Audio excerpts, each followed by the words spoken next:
अगर आपको बहुत कम समय में एक बेहतर लीडर बनना है, चैनल को सब्सक्राइब कर लो. Talking about Epstein and the DC world and everything, right? Yes. And you have a class which says Epstein world, Yes. where you explain how the power of the world works. Yes. What is it about? What are you trying to say in that? So this Epstein case is really puzzling, and there are certain mysteries involved. The first mystery is, how did this guy rise from nowhere to the very top of the world? Yeah. Right? So we know he started at the Dalton School, and Donald Barr, who is William Barr's father, so this is a CIA family. Donald Barr was headmaster of Dalton and hired Jeffrey Epstein to be a math teacher. And then Jeff Epstein was there for a few years, and then he went to Bear Stearns to work in finance, to learn the financial world. And after Bear Stearns, he went to work for a man named Douglas Leese, Leese, who was a British arms trafficker involved with Iran-Contra. Okay? And then during this time, David Rockefeller, the chairman of Chase Manhattan Bank, invited Jeffrey Epstein to join the Trilateral Commission at age 30. And Jeffrey Epstein tells Steve Bannon in a media interview, it's because I'm a math wizard. Like, I'm good at math, and that's why they wanted me on the board. Clearly nonsense, okay? But it's like, why would David Rockefeller invite this 30-year-old to join the Trilateral Commission? Exactly. He could have anyone from the world, but why him? Exactly. The bigger mystery is, in the year 1991, an Ohio billionaire, owner of Victoria's Secret, named Les Wexner, he signed over the power of attorney to Jeffrey Epstein. Okay, well, most people would say no one, because the power of attorney gives the person the power of life and death over you, and that's very scary, right? So we don't know the actual relationship between Wexner and Epstein, but it couldn't have been that close, right? They didn't really know that each other well. So why would Wexner sign over the power of attorney, again, which is the power of life and death over you, to Epstein? It's a huge mystery for us. And then if you read the Epstein files, there are all these code words in there that no one can decipher. So, for example, he and his friends, who are billionaires, by the way, they love pizza and grape soda. I don't know anyone who loves pizza and grape soda. But like that's like their favorite food, pizza and grape soda. Okay. They also like to send their kids to the dentist once a month. Like, why would you do that? Why would you send your child to the dentist every month? Every month, right? And so the Epstein files are very confusing, and there seems to be a lot of code words in there. But a bigger mystery is this, where people like Bill Gates, Bill Clinton, and Elon Musk, they were trying to become Epstein's friend, right? So it was not that Epstein was trying to become their friend. It was they were trying to become his friend. And so Reid Hoffman and Bill Gates, both billionaires, were asked, why did you associate with this guy? And both said, well, because we wanted his money for our charities. So these are billionaires begging Epstein for money, okay? And then Epstein would also say to people like Peter Thiel, I represent the Rothschilds. He would also write an email to the Rothschilds and says that, you know, there are three families that were very powerful in European banking. They were the Rothschilds, the Epsteins, and the Gutmans.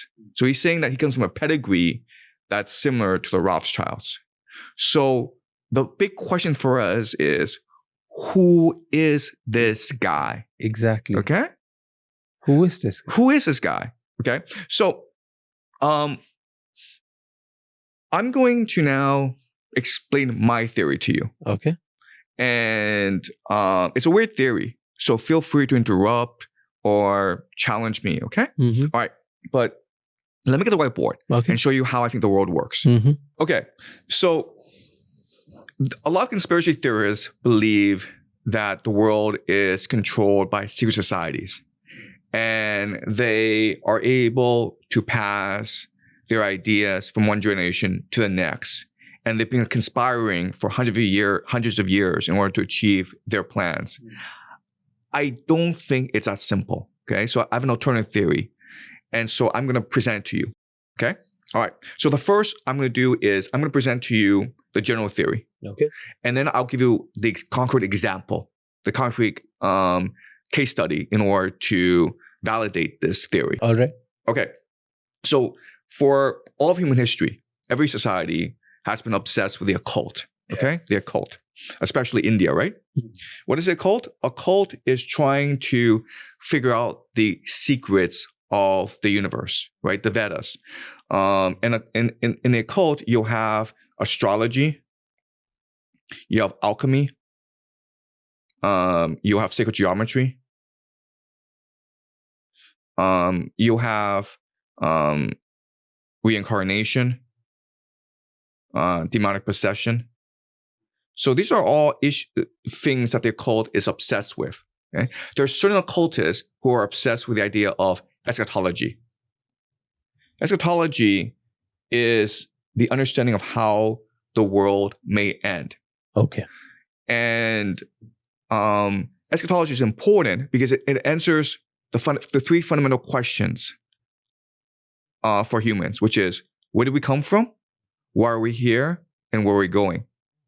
And so eschatology, if you know what God's plan is, right? If you know what God's plan is, then you know that you are here to achieve God's plan. Mm-hmm. And so people who believe in eschatology, they tend to be more energetic.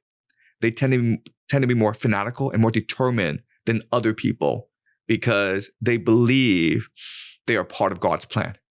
And they see the finish line. So they're working towards it, okay? Okay. Right? So that's the occult, Mm. right? Now, the occult is only concerned about the spiritual, mystical realm, right? So these Vedic priests only care about how God's mind works. They don't care about the material world.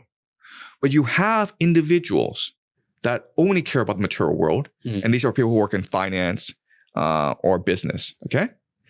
And if you are very successful in finance and business, you're a billionaire, right? What are you concerned about? You're concerned about immortality. You're concerned about living forever. You're concerned about how to maintain your wealth, how to take your wealth into the spiritual realm. So now you have to work with these occultists, right? So they say billionaires don't believe in astrology, but billionaires do, right? I'm sure every billionaire has an astrologer. Yeah, or a numerologist. Exactly, right? Okay. So now we have this possible alliance between financiers who are looking for the secrets of the universe in order to conquer the material world, in order to conquer life and death. You have these occultists who are interested in achieving God's plan. And again, I'm not saying every occultist, every financier is like this, but it's just a subset of these people. Yeah. And these people come together and form secret societies. Right? And these secret societies is a platform for these occultists to further their study and to promote their eschatology. And it's a platform for these financiers, these billionaires, to access the secrets of the universe. Okay, now the question then is, how do they achieve their plan? And the answer is you have to co-opt politics, right? So you go into politics and you identify possible potential individuals that could help you promote your plan. And I would argue people like Donald Trump and Vladimir Putin, even J.D. Vance, were individuals that were identified early on as potential Messiah figures that could achieve their vision politically, right? So that is how I think, generally speaking, the world works. Is this clear? Yeah. Yeah. Okay. All right. It makes sense. Okay. So now what I'm going to do is I'm going to go into a specific example. Okay. All right. And then this specific example will explain to us who Jeffrey Epstein was and where he came from. Exactly. Like that's what I'm into, because this is pretty general. Yes. Okay. All right. So now we see the lines between the occultists, the financiers, and the politicians, right? Now I'm going to apply this and figure out where Jeff Epstein came from and what he's trying to do. Right. Okay. All right. But before you go there, do you think this is absolutely true, or this is just some conspiracy theory which people like you and me and like 500 other people just have our own version because we don't understand how the world works fully? I think this is true, because it helps us explain too much. Okay. Right. There's no chance that this can be purely bullshit made out of story. Okay. So again, we have the general theory, and then I'm going to provide you the specific example. Okay. And the specific example will tell us how true this is. Okay. Right? Because Let's go to the specific. like what I'm trying to do is, I don't know these people. I'm not involved in this world, but I'm trying to connect the dots. I'm trying to answer the mysteries created by the Epstein files. Right? Okay. Now we will look at a very specific example. Okay. So there's a man named Rebbe Sneerson. Okay. Okay. I don't And know. he's dead now, but for a long time, maybe over 50 years, he was the main rabbi, the main leader of an organization called Chabad Lubavitch.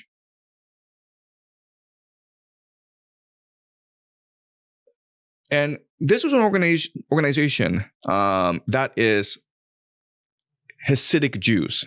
Okay, so Hasidic Jews are these Jews who practice a mystical form of Judaism.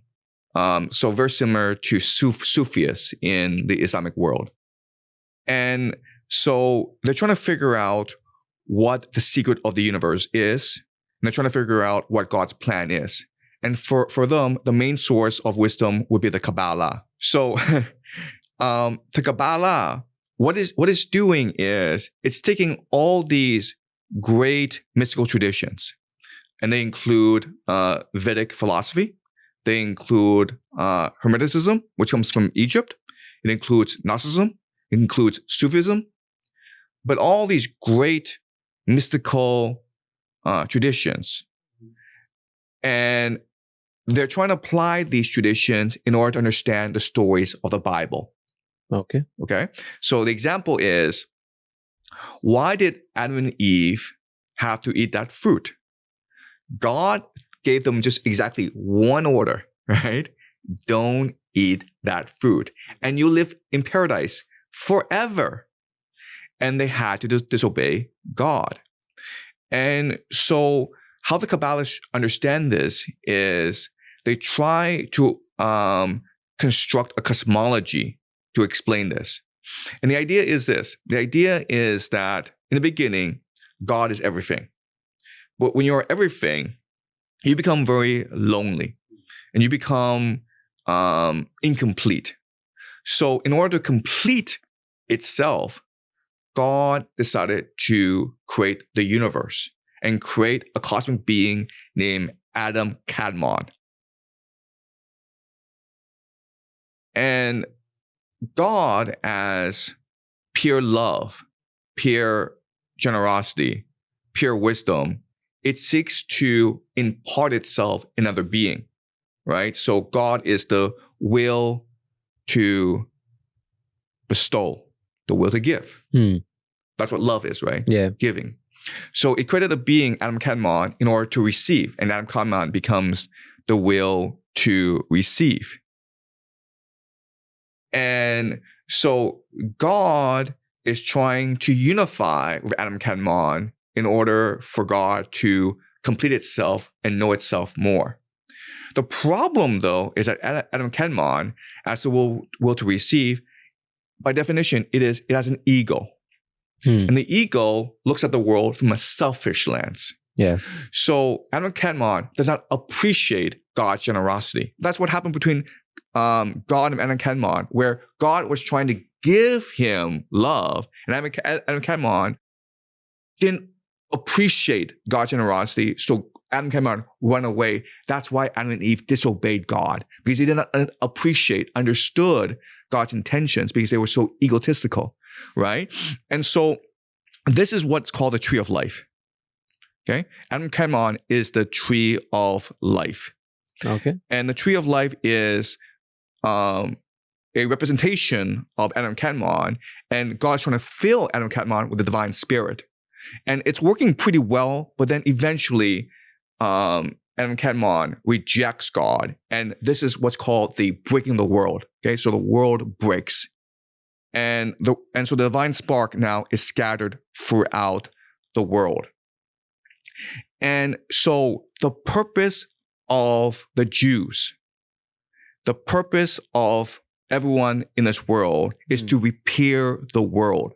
And how do you repair the world?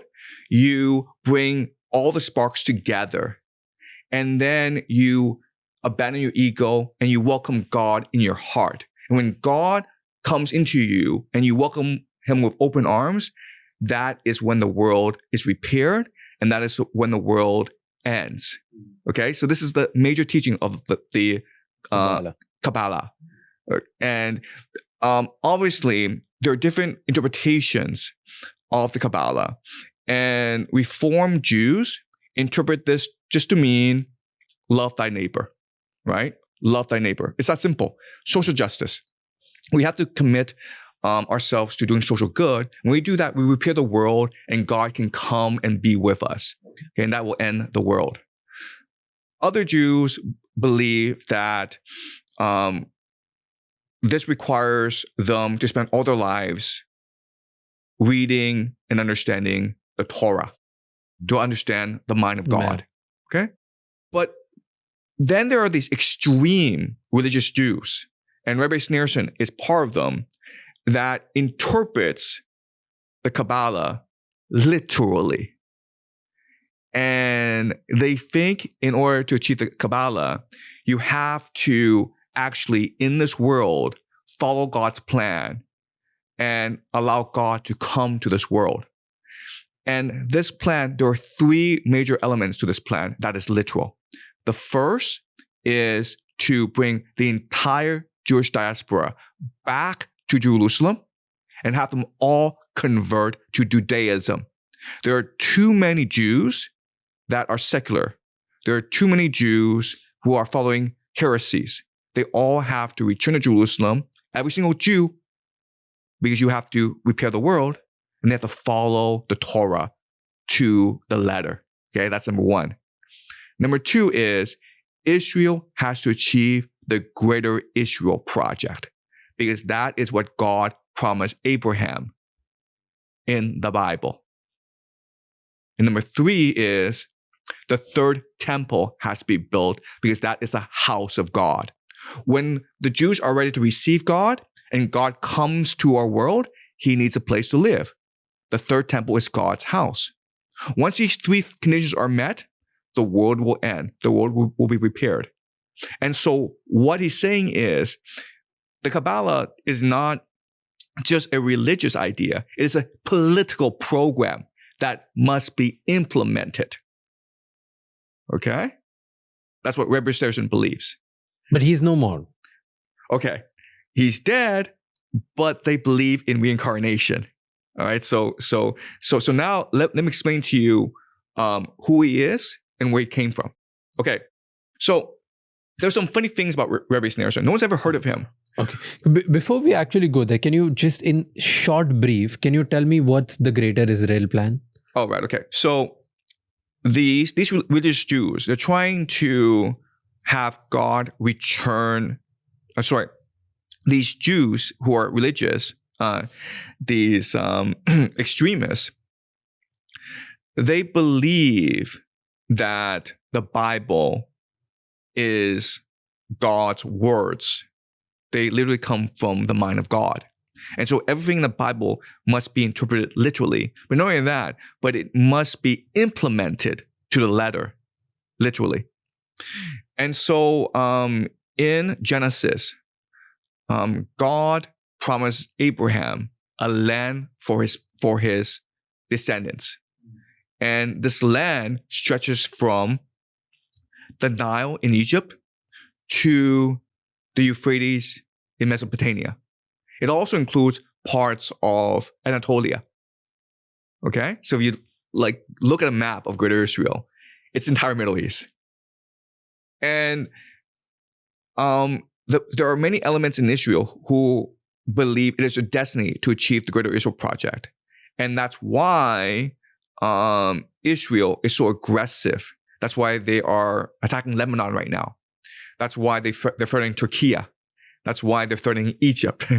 That's why the Zionists want Trump to destroy Iran, because it's all part of this Greater Israel Project. And again, for these religious Jews, they believe it is their duty to God to achieve God's promise to Abraham. Got it. And that's the Greater Israel Project. Okay. So now let's talk about Rebbe Sneerson. Okay.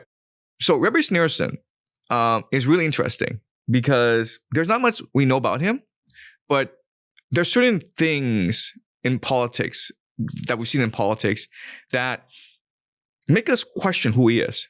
So the first thing I'll say is this.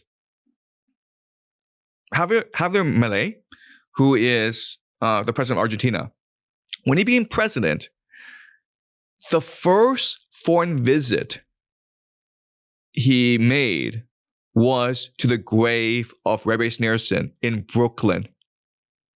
Who does that? Javier Milei is not Jewish. He's not part of the Chabad Lubavitch movement, and only about 1% of Argentinians are actually Jewish. So the Jews are not a huge presence in Argentina. They're a huge presence in Brooklyn, but not in Argentina. So first question is, why would a head of state, Javier Milei, on his first foreign visit, go pay his respects to the grave of Rebbe Sneerson? Okay, that's number one. Okay, Number two is, there's a video on YouTube where, and this is like maybe the early 90s, and this is before Benjamin Netanyahu becomes prime minister of Israel. He goes and pays his respect to Rebbe Sneerson, and he's basically asking for the Rebbe's patronage. He's saying to the Rebbe, I wish you to bless me, both professionally and personally. And Rebbe Sneerson says to him, when is the Messiah coming? And Netanyahu is like, soon. And Sneerson is like, we need to hurry it up. This is a video. You can do it right now. You can go on YouTube and look for this. Sneerson Netanyahu. You can watch the video now. And where was this? In America? It was in Brooklyn, yes. He never leaves Brooklyn. Everyone has to go visit him in Brooklyn. So if you want, you so when he was alive, this is what happened. That's right. This is like the early 90s. So that's number two. Like, why would Benjamin Netanyahu need his blessing? And why Sneerson is like, you have to bring back the Messiah. You have to accelerate the coming of a Messiah. Okay? That's number two. Number three is, Jared Kushner, his family is very close to Rebbe Sneerson. And we know Jared Kushner married Ivanka Trump. This is after Sneerson is dead. But this really strange coincidence where Chabad Lubavitch, it is this Messianic religious movement that is global in scope. And they got one of their members, Jared Kushner, to marry the daughter of the future president of the United States. What a strange coincidence that is. All right? So these three things make us wonder, right? Number one, what would happen to Milei, president of Argentina, first state visit, he pays his respects to the grave of Sneerson. Number two is, Sneerson basically orders Netanyahu, hurry up the coming of the Messiah. And number three is, Jared Kushner, who is a member of Chabad Lubavitch, marries the daughter of the future president of the United States, Donald Trump. Okay? So, again, these are mysteries, and we're trying to connect the dots, okay? So now, I want to go into some background of Rebbe Sneerson. So Rebbe Sneerson, he was actually born not in the United States. He was born in modern-day Ukraine. And Chabad Lubavitch was actually founded in the 1850s or the late 19th century in the Belarus area in Eastern Europe. And they spread over time. And during Soviet Russia and during the Nazi regime, Chabad Lubavitch was under tremendous threat. A lot of Soviets thought that Chabad Lubavitch was a dangerous political movement because they were Messianic. They believed that the Messiah would come to bring them back to Jerusalem. So there's a really interesting story associated with Chabad Lubavitch. Okay, so this is about the year 1939. So let me tell you the story. 1939, and the Nazis are about to take over Poland.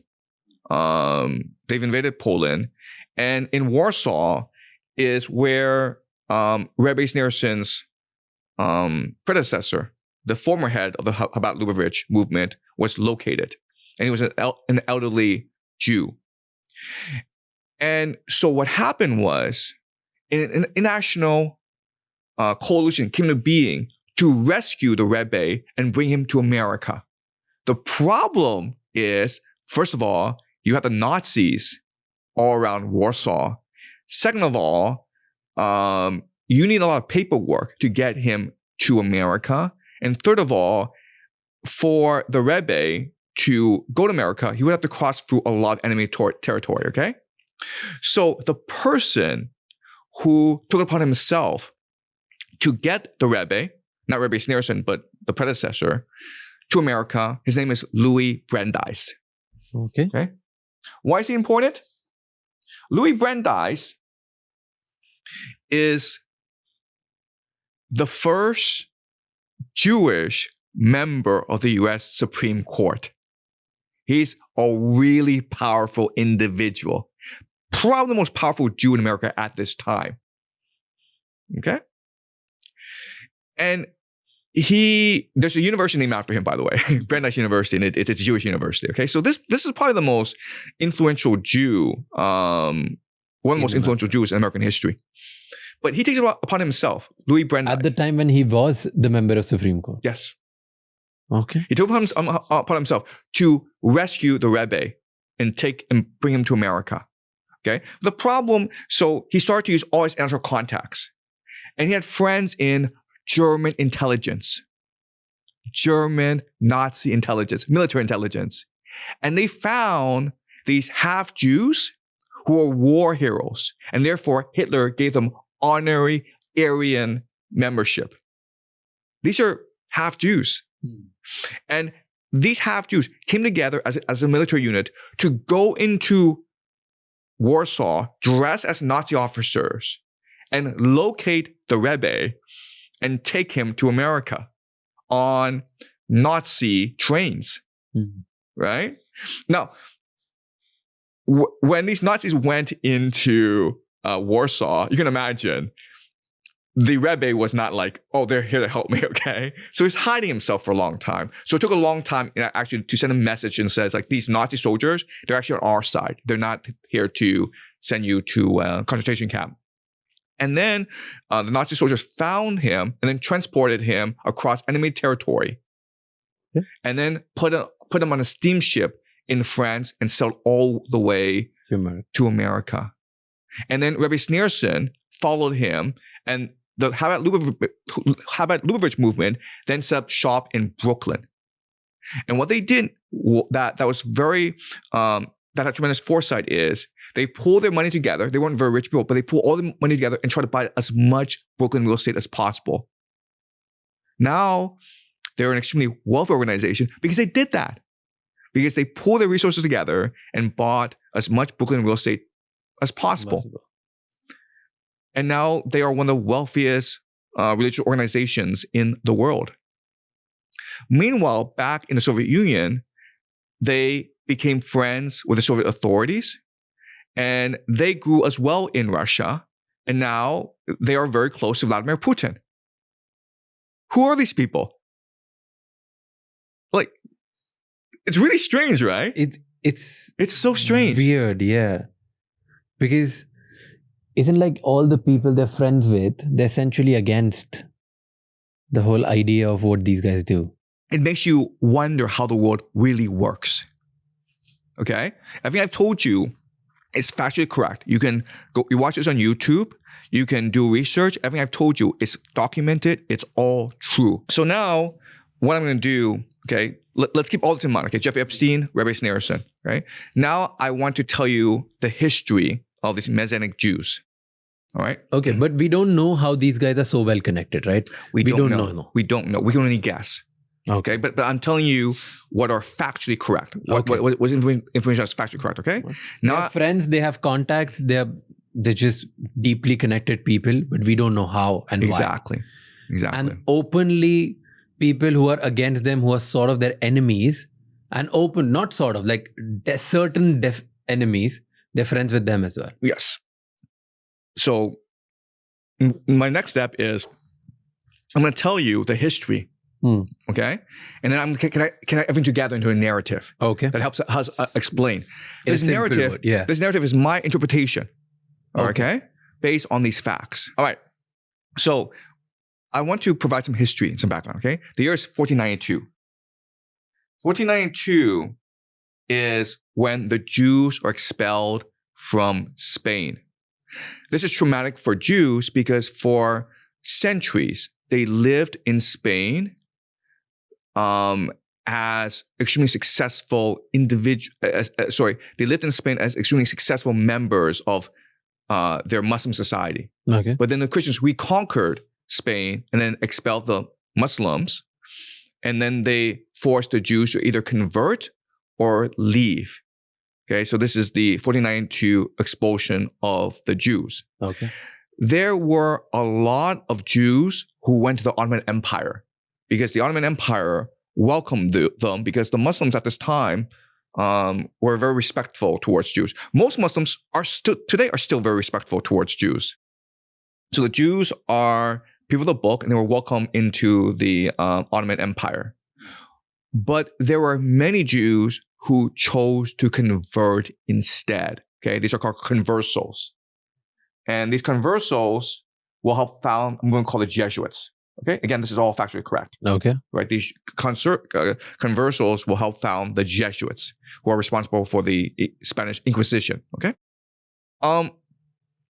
This creates a major crisis of faith in Judaism because in the Jewish faith, there is one commandment, one sin above all else, which is you must not worship false idols, right? That's the first commandment. And so if you do that, if you worship other gods than Yahweh, you'll burn in hell for all of eternity. But do you want to believe that your cousin, your uncle, your brother-in-law, they're all going to burn in hell for the rest of your life? So this creates a major crisis of faith in the Jewish diaspora. And no one knows how to resolve this. And at the same time, Jews are being under attack by everywhere. So for example, in the Polish Lithuania Commonwealth, Jews were able to find success in this area, but then they were attacked by other powers, and the Jews suffered tremendously in these wars. And when the Jews face a crisis of faith, they face calamity after calamity. They believe the Messiah is coming to save them. And at this time, in the year 1666, there's a man named Sabbatai Zevi, who declares himself the Jewish Messiah. And a third to half of the entire Jewish diaspora, we're talking about at least 1 million people, follow him and believe he is the Jewish Messiah. The problem is the Jewish Messiah, what he will do is take the Jews back to Jerusalem and conquer the world. So the Sultan is offended by this. And so the Sultan says to Sabbatai Zevi, either your head or the turban. You either convert to Islam or I will behead you. And at this point, most Jews are expecting their Messiah to take up arms and kill the Sultan. Yeah, revolt. Instead, he converts. Okay? Which again is the worst crime you can commit in Judaism. And the question then is, why does he convert? And the answer is because as Messiah, his major responsibility is to redeem the Jewish people from their sin, from their original sin. In the Christian tradition, Jesus redeemed humanity from the original sin of disobedience in the Garden of Eden. But in the Jewish tradition, the Messiah redeems them from the original sin of conversion. So by converting, what he's telling all Jews around the world is, it doesn't matter what your faith is on the outside. What matters is your faith in the inside. If you practice Judaism at home, you can practice Christianity. You can practice Islam outside. It doesn't matter. Okay? And so there's a people called the Dome, okay, the Dome in the Ottoman Empire who follow him and recognize that that's what the true message is. Okay? But what they also believe, that's very important, is the Messiah has come and the Messiah will reincarnate himself. Okay? So the second iteration of Zabad Zevi, not the first iteration, but the second iteration of Zabad Zevi is called Jacob Frank. And Jacob Frank preached an idea called redemption by sin. Redemption by sin. And the idea of redemption by sin is this. We know that God is coming. We know because of the Kabbalah that the Jews and God will reunite when the Jews are ready. But it could take a very long time for the Jews to be ready, right? It could take a very long time for the Jews to love all their neighbors and for the Jews, all Jews, to be religiously devoted to the Torah. What Jacob Frank argues is that if you are a true believer in God, you have true faith, you will accelerate the process. How do you accelerate the process? By destroying the world, which forces God's hand. If you commit sin and the world becomes so corrupt, God, because he's pure love, will have to come and save his people. Redemption by sin.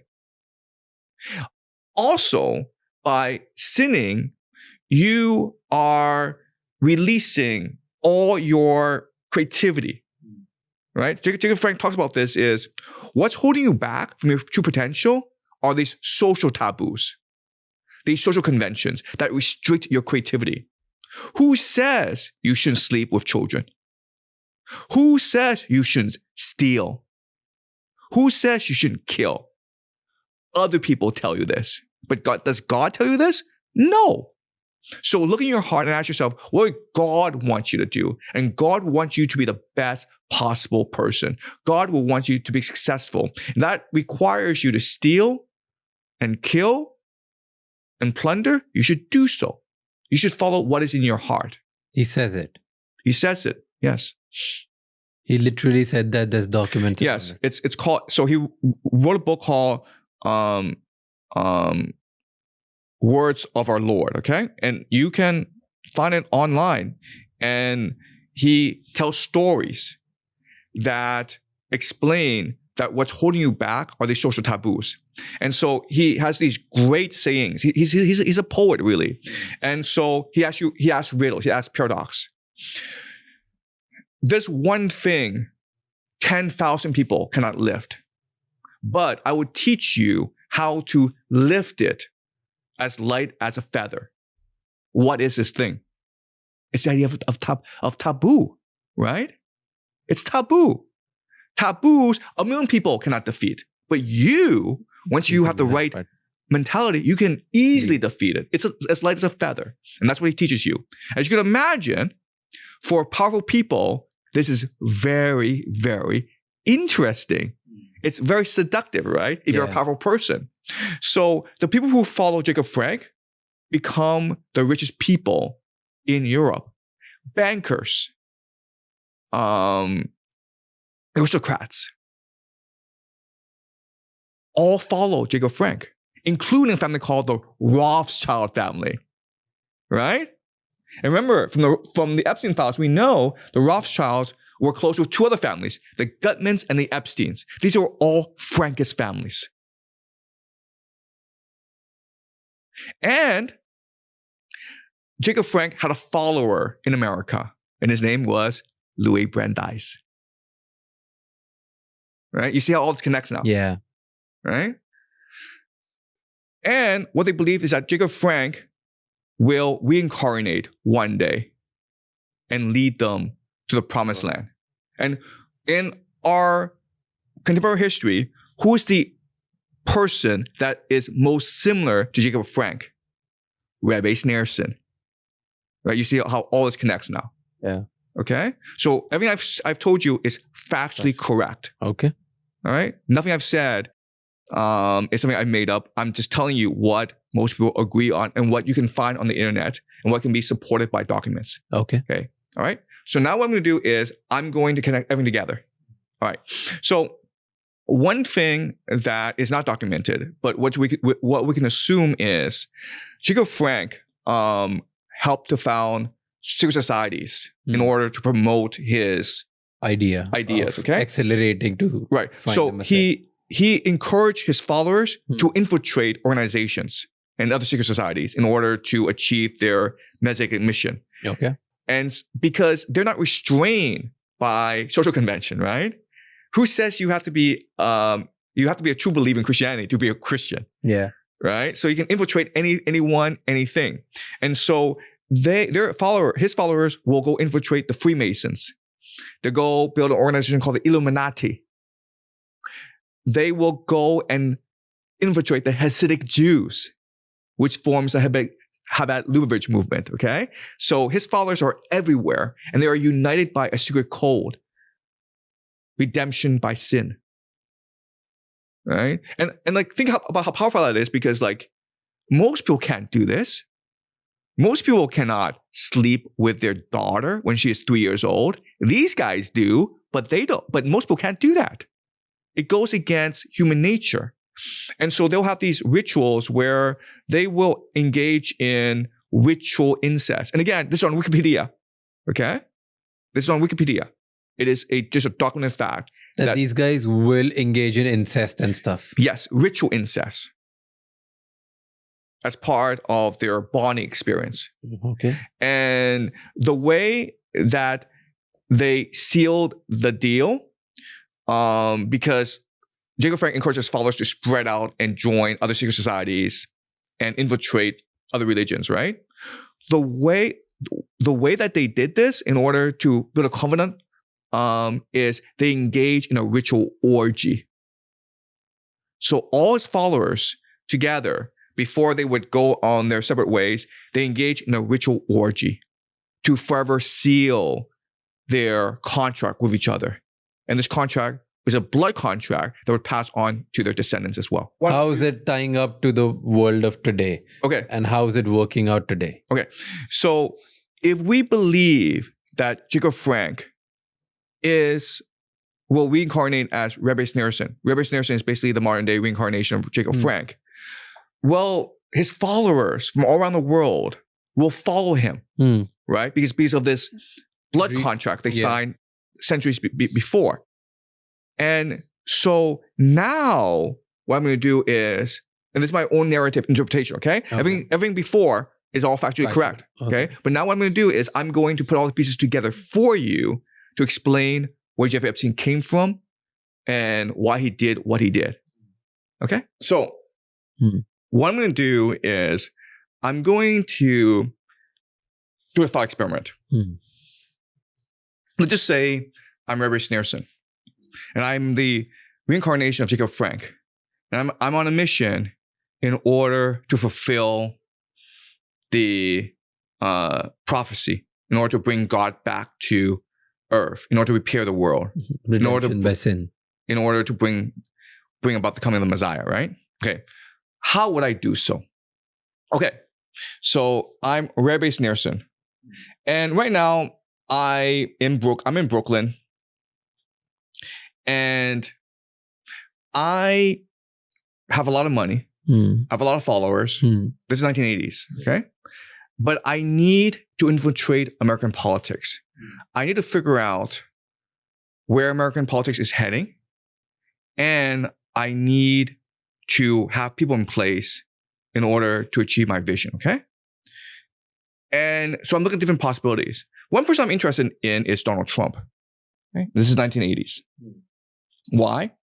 Well, because in the 1980s, Donald Trump is like our first reality TV star. He's on the tabloids every single day.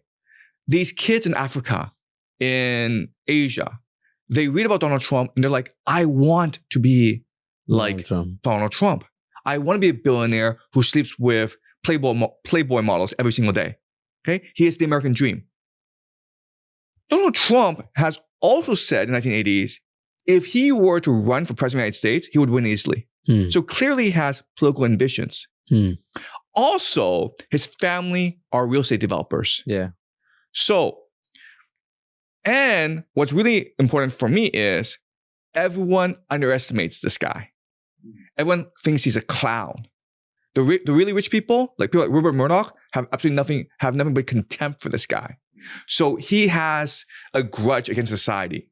He's been humiliated over and over by these people. People consider him a clown, right? From my perspective as Rabbi Sneerson, he has potential. I could invest in him. I could help build up his political career. And when he's president of the United States, I can then influence him. But I can never do this directly because he has a huge ego, right? I need people around him who can influence him. So I might need someone to marry into his family. And I have people like Jared Kushner, the Kushner family, who I control. And maybe it'd be good if Kushner were to marry Ivanka Trump. Okay. And I'm just speculating here, right? I'm Rabbi Sneerson. I'm thinking about how I get to the point where I want. And I'm thinking like Donald Trump might be a useful pawn, but I have others as well. But I'm looking at Donald Trump. At the same time, I need secret agents in order to help me move the chess pieces in place in order to create the world I want. And I'm thinking this guy, Jeffrey Epstein. Okay? Jeffrey Epstein, his family's Septine Francus. The Rothschilds, the Gutmans, the Epsteins are all Septine Francus. So his family's loyal to me, right? And Jeffrey Epstein is a charismatic young man who I can develop in order to be a secret agent in order to achieve my plans, right? So not talking directly, because again, I don't want to work with these people directly. I want to influence them because that's the most effective way to manipulate people, right? So if I, Rabbi Sneerson, were to call my friend, another rabbi, who is Les Wexner's rabbi, and told Les Wexner to give Jeffrey Epstein power of attorney, would Les Wexner listen to me? The answer is yes, of course. Yeah. That's how these things work, right? Yeah. So now we understand how Jeffrey Epstein became so powerful. Because he was used as an agent in order to achieve certain political ends. Right? Yeah, got it. And now we understand why Jeffrey Epstein did what he did, Epstein and all of that, to influence the American political landscape in a way that could help the Chabad Lubavitch movement achieve their Messianic mission. And not only that, but I can also identify a man, Netanyahu, and give him a lot of patronage for the Adelson family, Sheldon Adelson, funded basically Netanyahu's political career in Israel. Right? So you see what this is about. A man with a lot of religious influence is able to identify certain key characters in his plan and promote them slowly and gradually over time in order to achieve his vision. Right? And this specific example helps us validate the theory. The occultists are the ones who imagine the world. The financiers are the ones who help promote this world. And it is the politicians who go implement this vision. So you're telling me, or this is your assumption according to you. This is my narrative. This entire my interpretation. Like this, I have absolutely no evidence. This narrative. So all the wars and these things that are happening right now, it's getting accelerated beyond means, beyond understanding, beyond logic because of this. Yes. Okay. So let me clarify what I'm doing. Okay. All right. I'm Rabbi Sneerson. Never do I believe I can manipulate political events. That's God. I'm not God. I'm just a servant, right? But what I can do is I can accelerate events. There's a huge difference, right? Manipulating events versus accelerating events. So I know, because I have access to God's mind, I have my eschatology, I know how empires decline over time. Empires go fight stupid wars overseas. Empires cannibalize their allies. Empires become politically polarized. Empires collapse economically. I know all this because I see into the future. I'm an occultist, right? My question is, how do I put my people in the right place to accelerate all this process to achieve my vision? Okay? That's very different from like, there's a secret society at the very top and they are controlling everything. No, that's how it works, right? It's much more subtle than that. Again, this idea of you have the occult force working with the financial force, working with the political force together, that's what drives events. But it's a very subtle thing. And what they're doing is not actually changing the course of events. All they're doing is accelerating the course of events. Thank you so much ये clip and तक देखने के लिए, और यहाँ पर हम बहुत सारे knowledgeable, insightful clips ला के रहते हैं आपके लिए.